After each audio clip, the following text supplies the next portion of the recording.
చూడండి, ఈరోజు మనం బర్డ్స్ గురించి చెప్తాం. బర్డ్స్ గురించి తెలియజేసే శాస్త్రాన్ని ఏమంటామంటే ornithology. The study of birds is called ornithology. ఏమంటాము? ఆర్నిథాలజీ. ఫాదర్ ఆఫ్ ఆర్నిథాలజీ అని ఎవరిని అంటామంటే డాక్టర్ సలీం అలీ అని అంటాం. డాక్టర్ సలీం అలీ అనేటువంటి సైంటిస్ట్ పక్షుల మీద అనేక రకాల ప్రయోగాలు చేయడం జరిగింది. మరి పక్షుల్లో గమనిస్తే మనకి పక్షులు గాలిలో ఎగరడానికి కారణం ఏంటి? చెప్పు. వాటి బోన్స్ లో ఎయిర్ అనేది ఉంటది. అటువంటి బోన్స్ ని ఏమంటామంటే న్యూమాటిక్ బోన్స్ అని అంటాం. ఏమంటాము? న్యూమాటిక్ బోన్స్ అని అంటాం. తర్వాత పక్షుల యొక్క రెక్కలు కూడా ఎగరడానికి ఉపయోగపడతాయి.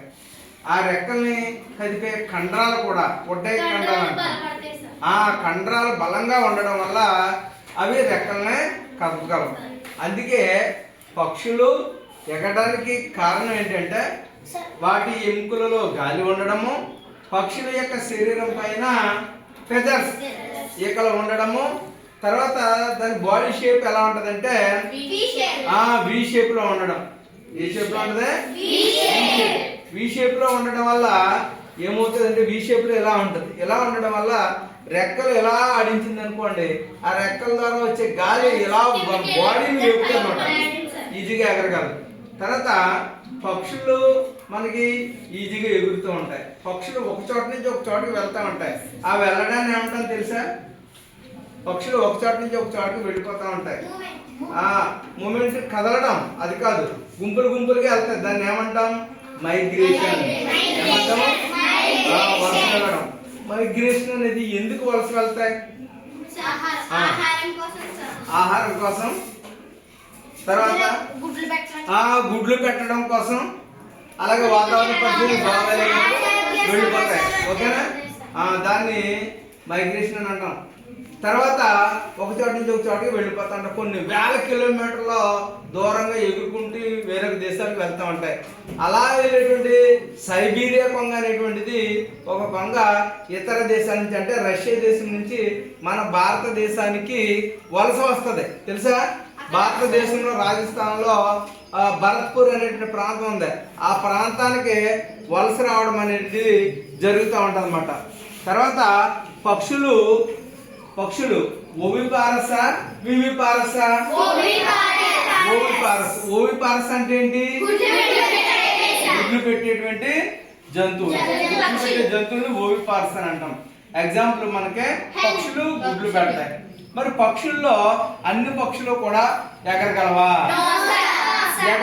ఎగరలేని పక్షులు ఏంటి?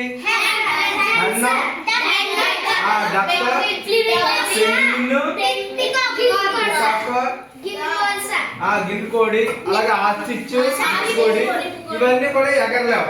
అవి ఎగరలేని పక్షులు. ఎగరలేని పక్షులు అనేవి అవి ఎగరకపోవడానికి కారణం ఏంటంటే వాటి ఎముకలలో గాలి కాకుండా ఎక్కువ ఎముక మధ్య అనేది, అంటే బోన్ మేర అంటాం. ఆ బోన్ మేర ఉండడం వల్ల అవి బరువుగా ఉంటాయి. మూత్రాశయంలో వాటర్ కూడా అందులో నిల్వ ఉండిపోతుంది. అందువల్ల అవి ఎగరలేవు. అలాగే రెక్కలు కదిపే కండరాలు, ఒడ్డే కండరాలు అన్న పెక్టోరల్ కండరాల మజిల్స్ అని అంటాం. ఆ మజిల్స్ అనేవి అభివృద్ధి చెందకపోవడం వల్ల అవి ఎగరలేవు. తెలుసా? తర్వాత అదే కాకుండా పక్షుల్లో మనం గమనిస్తే మన బ్లడ్ లాగే దాని బ్లడ్ కూడా ఎలా ఉంటది? రెడ్ గా ఉండడానికి కారణం ఏంటి తెలుసా? రెడ్ పక్షి రక్తానికి రంగునిచ్చే పదార్థం ఉంటుంది. ఆ పదార్థం పేరు తెలుసా మీకు?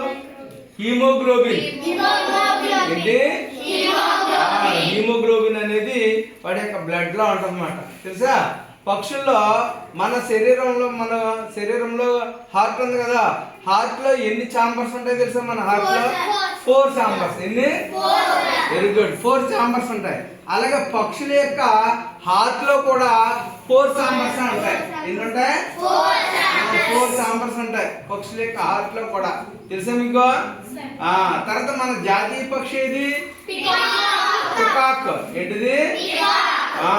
పక్షి యొక్క ముక్కులో నోటిలో దంతాలు ఉంటాయా? నోటి ఏంటి?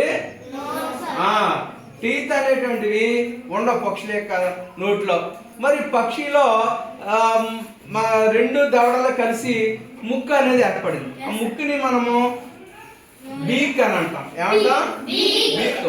ఆ బీక్ అనేటి ముక్కు అనేటువంటి ర్యాంపోతేక అనే పదార్థంతో ఏర్పడుతుంది అనమాట. ఆ ముక్కుతోనే ఆహారాన్ని కొరుకుతుంది. అలాగే తెలుసా మీకు, పక్షుల్లో కూడా హెర్బివోర్స్, కార్నివోర్స్ కూడా ఉన్నాయి. హెర్బివోర్స్ అంటే ఏంటి తెలుసా? హెర్బివోర్స్ అంటే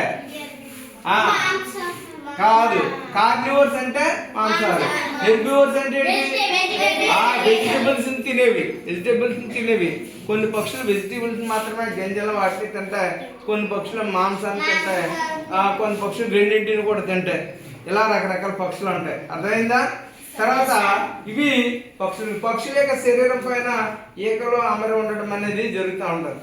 ఆ ఈకలు తోక భాగంలోని అలాగే రెక్కల దగ్గర పెద్ద పెద్ద ఈకలు అమరి ఉంటాయి. కిల్ ఈకలు అని అంటాం వాటిని. ఆ కిల్ ఫెదర్స్ అనేటువంటి ఉండడం వల్ల ఈజీగా ఎగరడానికి కూడా ఉపయోగపడతాయి.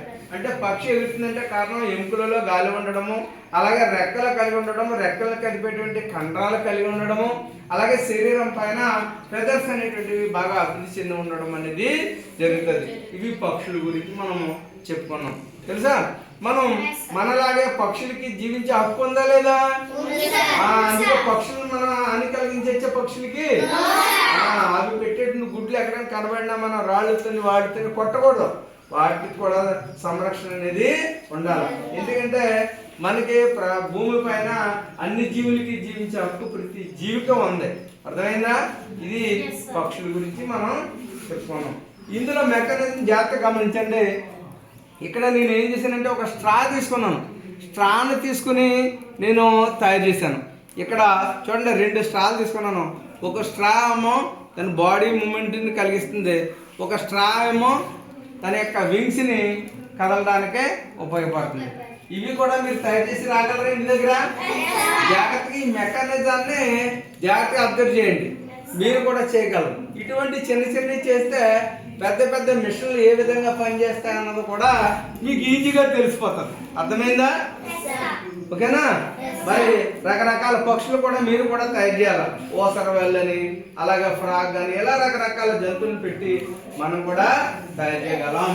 ఓకేనా? ఓకే.